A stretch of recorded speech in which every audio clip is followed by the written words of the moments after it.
नमस्कार समस्त को स्वागत। आज हूँ एप्रिल 1 अर्थात उत्कल दिवस। समस्त को उत्कल दिवसर शुभेच्छा और अभिनंदन। 1936 मसीहा पूर्व ओडिशार कौन स्वतंत्र परिचय नथिला। यह थिला बेंगल प्रेसिडेंसीर अंश।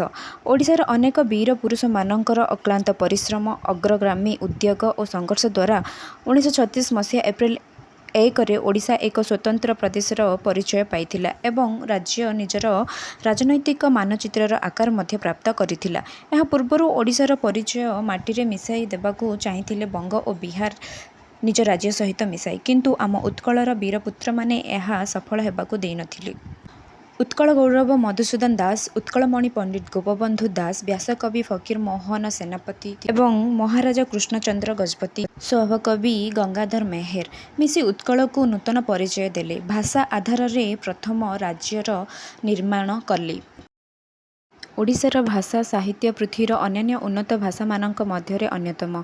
ओडिया भाषा रे रचित महाभारत, रामायण, भागवत तथा बहु पुराण काव्य कविता ओडिशार संस्कृति को समृद्धि करुछि। सेही संस्कृति को उन्नत तथा रक्षा करिबा बा संरक्षण करिबा पई ओडिशार प्रत्येक वर्ष एप्रिल 1 को उत्कल दिवस रूपे पालन करि आसुछि। ओडिशार संस्कृति हेउछि एकतार सूत्र। यह समग्र ओडिशा को एकत्रित करी गढ़े। तेणु आमे ओडिशार महान संस्कृति और परंपरा एकता को सुदृढ़ करी तोलिबारे आगे आसिबा एवं ओडिशार संस्कृति को बा परंपरा को सम्मान प्रदान करिबा। एथि कहिबी पुणी थरे उत्कल दिवसर अनेक शुभेच्छा और अभिनंदन। वंदे उत्कल जननी।